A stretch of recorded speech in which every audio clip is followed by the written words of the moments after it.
Hey everybody. So I was thinking about some stuff as I often do in the car, and I am parked, so I'm not driving while doing this. And I really want to say something about this whole notion of the masculine and feminine, and that men want freedom and that women want connection. And I have a problem with this because it doesn't complete the story, right? Because men want freedom and connection, and women want connection and freedom. Women are just not as in touch with their need for freedom and their desire for freedom and the understanding that that's part of their growth and their expansion, because we've got 10,000 years of conditioning that if you don't find connection and you don't find a spouse, that you're going to not survive. Like, there's no way that you can deny that there is a cellular memory around survival in this too. And so we don't want to take something as like pure and impersonal as energy, whether it be feminine energy or masculine energy, yin energy or yang energy, receptive energy or giving energy, whatever, and turn it and sort of mix it in with like a survival mechanism here on Earth, and kind of turn it into just another way to polarize men and women. We have enough. We want the good kind of polarization. We want the masculine feminine polarization that creates attraction, and we don't want the like polarized and opposing and feeling like we have completely different agendas in relationship, because we don't. We both want security and consistency in love. We want witnessing. We want to feel like somebody's on our side, somebody has our back, feeling partnered, all of those things. Men crave that as well. They go about getting to that point differently than women do. But I don't know that that's necessarily about being in their masculine energy. So, like, as opposed to having and what I mean by that is, it's not just like, oh, because you have dominant masculine energy, that you don't crave connection. I think we have to be a little more specific and careful about our wording around these things, because otherwise it starts to make it sound like, oh, men don't want commitment and women sort of have to trick them into wanting it.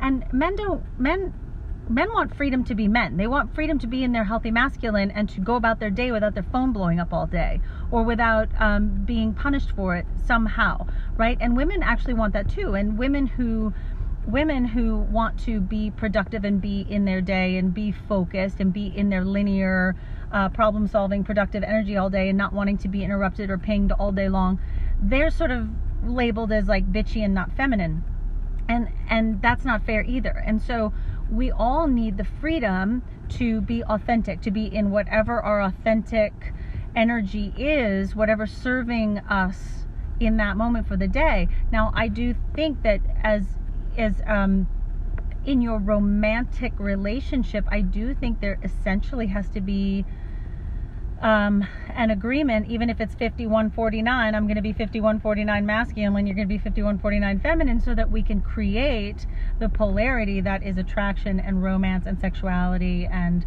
that desire for each other that seems so inexplicable, right? So I think that we're doing a disservice by just saying that men want freedom, because I think both men and women want freedom within commitment. And what does that mean? That means that you have the freedom to be fully authentic. You have the freedom to be in whatever energy is serving you at the moment without being punished for it, or without paying a price for it, or as a man not having to think like a woman or talk like a woman emotionally or solve problems like a woman. And women actually get very frustrated when they are not allowed to be authentically feminine and look at things or reasoning in a different way, having a different approach. So we need to honor each other as having our own wisdom within our energies, whatever they are. That men can learn from women and women can learn from men. And I'll tell you this, that the men who date the women that I work with, they're very happy men, because they experience freedom within commitment. They feel the freedom to fully be authentic, and they feel like somebody's on their side.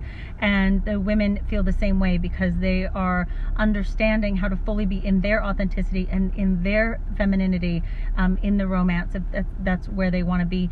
And they're allowing their men to be men and to come toward them, and to create space for that dance to take place. So So that's what I would say about that. I hope that made sense. I'm just a little frustrated with just, again, this kind of like, yeah, we want to understand each other, and we want to understand that there is that men and women have a different approach in coming around to commitment.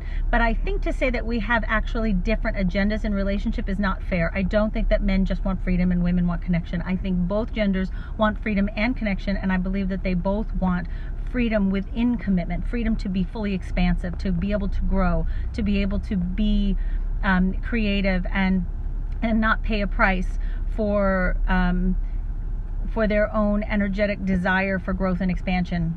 So, and that's loving on the edge. That's loving on the edge, is loving without guarantee, and understanding that you are so for your partner's expansion that you understand fully that, yeah, that could mean that they grow out of you, and so be it. And it's okay. You're willing to just love from a place of love, and you are committed to the cause of your partner's growth and to your own growth, and they're committed to the cause of your growth and to their growth, and the two of you live and love from that place. And then actually what ends up happening most of the time when you are in that place is that you both expand and you both grow together, and you can so be on each other's side that it just fuels that authenticity and the love that is the basis for the passion that you can keep alive. Because if you're being fully authentic, then you got plenty of air to keep that fire burning, and you've got spark because you're being yourself and you're growing and you're feeling good, and you've got all that love, which is all those years of authenticity and allegiance and being on each other's side and building that big wood pile of love for the fire. So if you want to learn more about this, give me a call, SophieLet'sTalk.com. Make an appointment if you're a single woman looking for love. Make an appointment to talk to me, and we'll talk about your dating life and where you're at, and we'll talk about where you want to be. And if I can help you close the gap between where you are and where you want to be, I will tell you how I do it. And if you are a single male and you happen to be listening to this, I do some private coaching with males, so you can email me at sophie@sophievenable.com. And if you are a couple, I don't know the URL, but I have an application for a couples retreat, and I will post it soon. I'll post it under this in the comments when I get home and I'm not driving. All right. Thank you, everybody. I will talk to you soon. Mwah. Bye.